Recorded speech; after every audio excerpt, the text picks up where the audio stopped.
So we did the program 2A in. So now we develop a Python program to convert. So ಇಲ್ಲಿ ನಿಮಗೆ ಕಾಣಿಸ್ತಿದೆ ಅನ್ಸ್ಕೊತೀನಿ. So ಇಲ್ಲಿ ಕಾಣಿಸ್ತಿದೆಯಲ್ಲ, so ಈ program ನಾವು ಈ ತರ ಯಾವ ತರ ಮಾಡೋದು ಪೈಚಾರ್ಮ್ ಅಲ್ಲಿ ಅಂತ ಈ ವಿಡಿಯೋದಲ್ಲಿ ಹೇಳ್ಕೊಡ್ತಿದ್ರೆ. ಪ್ರೋಗ್ರಾಮ್ 2B ಇದು. ಸೊ ಏನು ಪ್ರೋಗ್ರಾಮ್ ನೇಮ್ ಅಂದ್ರೆ develop a Python program to convert binary to decimal and octal to hexadecimal using function. Some Python function use ಮಾಡ್ಕೊಂಡು ಸೊ ಯಾವ ತರ ಈ ಪ್ರೋಗ್ರಾಮ್ ನ ಡಿಸೈನ್ ಮಾಡೋದು ಮತ್ತೆ ಡೆವಲಪ್ ಮಾಡೋದು ಅಂತ ನಾನು ಈ ವಿಡಿಯೋದಲ್ಲಿ ಹೇಳ್ಕೊಡ್ತೇನೆ. ಸೊ ಫಸ್ಟ್ ನೀವೇನ್ ಮಾಡ್ಬೇಕು ಅಂದ್ರೆ, ಸೊ ನಿಮಿಷ.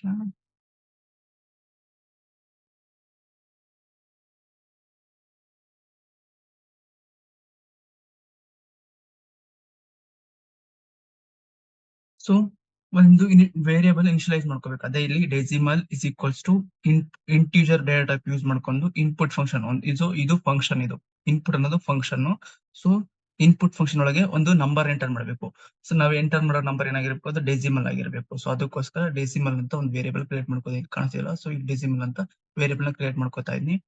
ನೆಕ್ಸ್ಟ್ ಸೊ ಅದಾದ್ಮೇಲೆ ನಾನು ಎಂಟರ್ ಮಾಡಿರೋ ನಂಬರ್ ಡಿಸ್ಪ್ಲೇ ಆಗ್ಬೇಕಲ್ವಾ. ಸೊ ಅದಕ್ಕೋಸ್ಕರ ಪ್ರಿಂಟ್ ಫಂಕ್ಷನ್ ಯೂಸ್ ಮಾಡ್ಕೊಂಡು the conversion of decimal number, ನಾನು ಎಂಟರ್ ಮಾಡಿರೋ ನಂಬರ್ ಇದೆ, ಸೊ ಅದು ಕನ್ವರ್ಟ್ ಆಗ್ಬೇಕಲ್ವಾ. ಸೊ ಅದಕ್ಕೋಸ್ಕರ ಡಿಸ್ಪ್ಲೇ ಮಾಡ್ತಾ ಇದ್ದೀನಿ. The conversion of decimal number, ನಾನು ಎಂಟರ್ ಮಾಡಿರೋ ನಂಬರ್ ಇಲ್ಲಿ ಡಿಸ್ಪ್ಲೇ ಆಗುತ್ತೆ. ಸೊ ಅದು ಯಾವ್ದಕ್ಕೆ ಕನ್ವರ್ಟ್ ಆಗ್ಬೇಕು ಅಂತ, ಒಂದು ಬೈನರಿ ಕನ್ವರ್ಟ್ ಆಗ್ಬೇಕು. ಅದಕ್ಕೋಸ್ಕರ ಪ್ರಿಂಟ್ ಫಂಕ್ಷನ್ ಯೂಸ್ ಮಾಡ್ಕೊಂಡು, ಸೊ ಇದು ಪ್ರಿಂಟ್ ಅನ್ನೋದು ಫಂಕ್ಷನ್ ಆಯ್ತಾ. ಇಲ್ಲಿ ಪೈಥಾನ್ ಅಲ್ಲಿ ಫಂಕ್ಷನ್ ಇರ್ತವೆ. ಸೊ ಅದೇ ಈ ಪ್ರಿಂಟ್ ಫಂಕ್ಷನ್ ಯೂಸ್ ಮಾಡ್ಕೊಂಡು ಒಂದು ಬೈನರಿ, ನಾನು ಎಂಟರ್ ಮಾಡಿರೋ ಡೆಸಿಮಲ್ ನಂಬರ್ ಏನ್ ಕನ್ವರ್ಟ್ ಆಗ್ಬೇಕು ಅಂದ್ರೆ ಒಂದು ಬೈನರಿ ನಂಬರ್ ಕನ್ವರ್ಟ್ ಆಗ್ಬೇಕು. ಸೊ ಇನ್ ಬೈನರಿ ಅಂತ ಅದು ಶೋ ಮಾಡುತ್ತೆ. ನೆಕ್ಸ್ಟ್ ನಾನು ಎಂಟರ್ ಮಾಡಿರೋ ನಂಬರ್ ಆಕ್ಟಲ್ ಕೂಡ ಕನ್ವರ್ಟ್ ಆಗ್ಬೇಕು. ನಾನು ಎಂಟರ್ ಮಾಡಿರೋ ಡೆಸಿಮಲ್ ನಂಬರ್ ಆಕ್ಟಲ್ಗೂ ಕೂಡ ಕನ್ವರ್ಟ್ ಆಗುತ್ತೆ. ಸೊ ಆಕ್ಟಲ್ ನಾನು ಎಂಟರ್ ಮಾಡಿರೋ ನಂಬರ್ ಇನ್ ಆಕ್ಟಲ್ ಅಂತ ತೋರಿಸುತ್ತೆ. ಪುಟ್ಬಿಟ್ಟು ಹತ್ರ ಅಂತ ತೋರಿಸ್ತೀನಿ ನಾನು ಇದ್ರೊಳಗೆ, ವೇಟ್ ಮಾಡಿ. ನೆಕ್ಸ್ಟ್ ನಾನು ಎಂಟರ್ ಮಾಡಿರೋ ಡೆಸಿಮಲ್ ನಂಬರ್ ಹೆಕ್ಸಾಡೆಸಿಮಲ್ ಕೂಡ ಶೋ ಆಗ್ಬೇಕು. ಈಗ ಕಾಣಿಸ್ತಿಲ್ಲ. ಸೊ ಹೆಕ್ಸಾಡೆಸಿಮಲ್ ಕೂಡ ಶೋ ಆಗುತ್ತೆ.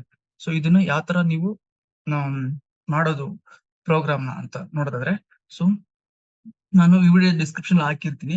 ಸೊ ಅಲ್ಲೂ ಕೂಡ ನೀವು ಡೌನ್ಲೋಡ್ ಮಾಡ್ಕೋಬಹುದು.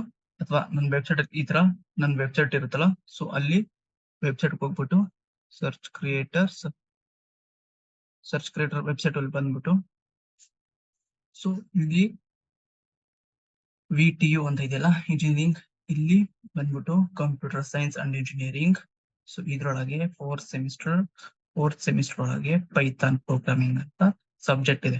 ಸೊ ಇಲ್ಲಿ ನೀವು ಇದನ್ನ ಓಪನ್ ಮಾಡ್ಬಿಟ್ಟು, ಸೊ ಇಲ್ಲೂ ಕೂಡ ನೀವು ಡೌನ್ಲೋಡ್ ಈ ಪೈಚಾರ್ಮ್. ಸೊ ನಾನು ಅಪ್ಡೇಟ್ ಮಾಡಿದ ವೆಬ್ಸೈಟ್ ಪೈಚಾರ್ಮ್, ಇಲ್ಲಿಂದ ನೀವು ಕೂಡ ಡೌನ್ಲೋಡ್ ಮಾಡ್ಕೋಬಹುದು. ಪೈಥಾನ್ ಮತ್ತೆ ಪೈಚಾರ್ಮ್ ಎರಡೂ ಕೂಡ ಇಲ್ಲಿ ನಾನು ಲಿಂಕ್ ಕೊಡ್ತೀನಿ. ಸೊ ಇಲ್ಲಿ ನೀವು ಡೌನ್ಲೋಡ್ ಮಾಡ್ಕೋಬಹುದು. ಸೊ ಪ್ರೋಗ್ರಾಮ್ 1 ನೋಡಿದ್ರಲ್ವಾ, ಈಗ ಪ್ರೋಗ್ರಾಮ್ 2A ಆಗಿತ್ತು, ಈಗ B. ಸೊ ಇದೇ ಪ್ರೋಗ್ರಾಮ್ ನಲ್ಲಿ ಎಂಟರ್ ಮಾಡಿದೆ ನೋಡಿ. ಇದನ್ನು ಕೂಡ ನೀವು ಇಲ್ಲಿ ಕಾಪಿ ಮಾಡ್ಬೋದು, ಅಥವಾ ಬೇಡ ಅನ್ನೋದ್ರೆ ಇಲ್ಲಿ PDF ಇದೆಯಲ್ಲ, ಸೊ ಈ PDF ನ ನೀವು ಪಾಪ್ ಔಟ್ ಕ್ಲಿಕ್ ಮಾಡ್ಬಿಟ್ಟು ಇಲ್ಲಿ ನೋಡಿ ಪ್ರೋಗ್ರಾಮ್ 2 ಕಾಣಿಸ್ತಿದೆ. ಈ ಪ್ರೋಗ್ರಾಮ್ 2 ಇಲ್ಲಿಂದ ಸ್ಟಾರ್ಟ್ ಆಗಿದೆ. ಸೊ ಇದನ್ನ ಈ ತರ ಕಾಪಿ ಪೇಸ್ಟ್ ಕೂಡ ನೀವು ಮಾಡ್ಕೋಬಹುದು, ಅಥವಾ ಬೇಡ ಅಂದ್ರೆ ಟೈಪ್ ಮಾಡ್ತಿದ್ರೆ ಟೈಪ್ ಕೂಡ ನೀವು ಈ ಡೌನ್ಲೋಡ್ ಬಟನ್ ಕ್ಲಿಕ್ ಮಾಡ್ಕೊಂಡು ಡೌನ್ಲೋಡ್ ಮಾಡ್ಕೋಬಹುದು. ಸೊ ಈಗ ಔಟ್ಪುಟ್ ನೋಡೋಣ. ಸೊ ಮೊದಲನೇದಾಗಿ ಪೈಚಾರ್ಮ್ ಓಪನ್ ಮಾಡ್ಕೋಬೇಕು. ಫಸ್ಟ್ ಪೈಚಾರ್ಮ್ ಮಾಡ್ಕೊಂಡು, ಸೊ ನಾನು ಪ್ರೋಗ್ರಾಮ್ ಮಾಡಿದೀನಿ.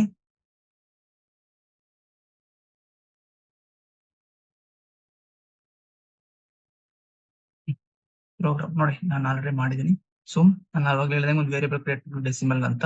ಸೊ ಎಂಟರ್ ಮಾಡೋದಕ್ಕೋಸ್ಕರ ಡೆಸಿಮಲ್ ಅಂತ ವೇರಿಯಬಲ್ ಯೂಸ್ ಮಾಡ್ಕೊಂಡು ಒಂದು ನಂಬರ್ ಎಂಟರ್ ಮಾಡಿದೀನಿ. ಅದು ಎಂಟರ್ ಮಾಡೋ ಡೆಸಿಮಲ್ ನಂಬರ್ ತೋರಿಸ್ಬೇಕು ನಾನು ಎಂಟರ್ ಮಾಡೋದು. ಮತ್ತೆ ಅದು ಬೈನರಿ ಕನ್ವರ್ಟ್ ಆಗುತ್ತೆ. ನಾನು ಎಂಟರ್ ಮಾಡೋ ನಂಬರ್ ಬೈನರಿ ಯಾವ ತರ ಕನ್ವರ್ಟ್ ಆಗುತ್ತೆ ಅಂತ ನಾನು ತೋರಿಸ್ತೀನಿ. ಸೊ ಅದಾದ್ಮೇಲೆ ಅದು ಆಕ್ಟಲ್ ಕೂಡ ಕನ್ವರ್ಟ್ ಆಗ್ಬೇಕು. ನಾನು ಎಂಟರ್ ಮಾಡೋ ಡೆಸಿಮಲ್ ನಂಬರ್, ಅದಾದ್ಮೇಲೆ ಹೆಕ್ಸಾಡೆಸಿಮಲ್ ಕೂಡ ಕನ್ವರ್ಟ್ ಆಗ್ಬೇಕು. ಸೊ ಅದ್ರ ಮುಂದೆ ತೋರಿಸ್ಬೇಕು, ಒಂದು ಕನ್ವರ್ಟ್ ಆಗಿರೋ ನಂಬರ್ ಬೈನರಿ ನಂಬರ್ ಅಂತ ತೋರಿಸ್ಬೇಕು, ಮತ್ತೆ ಕನ್ವರ್ಟ್ ಆಗಿರೋ ನಂಬರ್ ಆಕ್ಟಲ್ ಅಂತ ತೋರಿಸ್ಬೇಕು, ಮತ್ತೆ ಕನ್ವರ್ಟ್ ಆಗಿರೋ ಡೆಸಿಮಲ್ ನಂಬರ್ ಇನ್ ಹೆಕ್ಸಾಡೆಸಿಮಲ್ ಅಂತ ತೋರಿಸ್ಬೇಕು. ಸೊ ಈಗ ರನ್ ಮಾಡೋಣ ಯಾವ ತರ ಅಂತ. ಸೊ ರೈಟ್ ಕ್ಲಿಕ್ ಮಾಡಿ ರನ್ ಪ್ರೋಗ್ರಾಮ್ 2 ಅಂತ ಕಾಣಿಸ್ತಿಲ್ಲ. ಸೊ ಇಲ್ಲಿ ಈಗ ಒಂದು 12 ಕೊಡೋಣ ನೋಡಿ, ಔಟ್ಪುಟ್ ಬಂತು. ಸೊ 12ಗೆ ಬೈನರಿ ನಂಬರ್ ಅಂದ್ರೆ ಬೈನರಿ ಅಂದ್ರೆ ನಿಮಗೆ ಗೊತ್ತಿರೋ 0 1 ಬೈನರಿ ಅಂತ ಕರಿತೀವಿ, ಆಯ್ತಲ್ವಾ. ಬೈನರಿ ಅಂದ್ರೆ ಈಗ ಈ ತರ ಬೈನರಿ ಅಂದ್ರೆ ಬೈನರಿ ಅಂದ್ರೆ 0 ಅಂಡ್ 1 ಇದನ್ನ ನಾವು ಬೈನರಿ ಅಂತ ಕರಿತೀವಿ ಆಯ್ತಲ್ವಾ. ಸೊ ಇಲ್ಲಿ ಯಾವ ತರ ತೋರಿಸ್ತೀನಿ 12 ನ ಯಾವ ತರ ನಾವು ಬರೆಯೋದು ಅಂದ್ರೆ 8 4 2 1 ಈಗ ಸೊ ನಾನು ಎಂಟರ್ ಮಾಡೋದು ಯಾವುದು 12 ಅಲ್ಲಿ ಎಂಟರ್ ಮಾಡೋದು. ಸೊ ಈಗ 12 ಬರಬೇಕು ಅಂದ್ರೆ ನಮ್ಗೆ ಯಾವ ನಂಬರ್ 1 ಅಂದ್ರೆ ಹೈ ಆಗಿರ್ಬೇಕು ಅಂದ್ರೆ ಸೊ 1 ಅನ್ನೋದು 0 ಆಗಿರ್ಬೇಕು, ನೆಕ್ಸ್ಟ್ 2 ಅನ್ನೋದು ಕೂಡ 0 ಆಗಿರ್ಬೇಕು. 8 4 ಎಷ್ಟು ಅಂದ್ರೆ 12 ಆಗುತ್ತೆ. ಸೊ ಅವಾಗ ಇದು ಮತ್ತೆ ಇದು ಇಲ್ಲಿ ಔಟ್ಪುಟ್ ಏನ್ ತೋರಿಸಿದೆ ಸೊ ಬೈನರಿ ಅಂತ ತೋರಿಸ್ತಿದೆ. ಅದಕ್ಕೆ ಇದಕ್ಕೋಸ್ಕರ 1 1 0 0 ಅಂತ ತೋರಿಸ್ತಾ ಇದೆ. ನೆಕ್ಸ್ಟ್ ಆಕ್ಟಲ್ ಅಂದ್ರೆ ನಿಮ್ಗೆ ಆಕ್ಟಲ್ ಯಾವ ತರ ಮಾಡೋದು ಅಂತ ಸೆಪರೇಟ್ ಆಗಿ ಒಂದು ಕ್ಲಾಸಸ್ ಇದೆ. ಅದನ್ನ ಯಾವ ತರ ಮಾಡೋದು ಅಂತ ನಾನು ಹೇಳ್ಕೊಡ್ತೀನಿ. ಮತ್ತೆ ಹೆಕ್ಸಾಡೆಸಿಮಲ್ ಕೂಡ ಅಂದ್ರೆ ನಾವು ಎಂಟರ್ ಮಾಡೋ ಹೆಕ್ಸಾಡೆಸಿಮಲ್ ಅಂದ್ರೆ ಕ್ಯಾರೆಕ್ಟರ್ ತೋರಿಸುತ್ತೆ ಅದು. ಇದು ಕೂಡ ಅಷ್ಟೇ ಅಂದ್ರೆ 14 ಅಂದ್ರೆ ಈ ತರ ಈಗ ಒಂದು ಹಿಂಗ್ 2 ಅಂತ ಯೂಸ್ ಮಾಡ್ಕೊಂಡು ಸೊ ನಿಮ್ಗೆ ಮಲ್ಟಿಪ್ಲಿಕೇಶನ್ ಹೇಳ್ಕೊಟ್ಟಿರೋದು ಇದು ಆಕ್ಟಲ್ ಯಾವ ತರ ಕನ್ವರ್ಟ್ ಮಾಡೋದು ಅಂತ. ಸೊ ಇಲ್ಲಿ 2 ಅಂತ ಇರುತ್ತಲ್ಲ, ಸೊ ಈ ತರ 12 ಅಂತ ನಂಬರ್ ಇರುತ್ತೆ. ಇದನ್ನ ಯಾವ ತರ ಇಲ್ಲಿ ಕನ್ವರ್ಟ್ ಮಾಡೋದು ಅಂತ ಹೇಳೋದೇ ಆಕ್ಟಲ್ ನಂಬರ್. ಹೆಕ್ಸಾಡೆಸಿಮಲ್ ಅಂದ್ರೆ ಕ್ಯಾರೆಕ್ಟರ್ ತೋರಿಸುತ್ತೆ. ಸೊ ಇದನ್ನ ನಾನು ಸಪರೇಟ್ ಕ್ಲಾಸ್ ಆಗಿ ಹೇಳ್ಕೊಡ್ತೀನಿ ಯಾವ ತರ ಮಾಡೋದು ಅಂತ. ಅಲ್ಲಿವರೆಗೂ ವೆಯ್ಟ್ ಮಾಡಿ. ಸೊ ಈಗ ನಿಮಗೆ ಗೊತ್ತಾಯ್ತಲ್ವಾ ನಾನು ಎಂಟರ್ ಮಾಡೋ ನಂಬರ್ 12. ಸೊ ಅದು ಬೈನರಿಗೂ ಕೂಡ ಕನ್ವರ್ಟ್ ಆಗಿದೆ, ಮತ್ತೆ ಆಕ್ಟಲ್ ಕೂಡ ಕನ್ವರ್ಟ್ ಆಗಿದೆ, ಮತ್ತೆ ಹೆಕ್ಸಾಡೆಸಿಮಲ್ ಕೂಡ ಕನ್ವರ್ಟ್ ಆಗಿದೆ. Thanks for watching friends.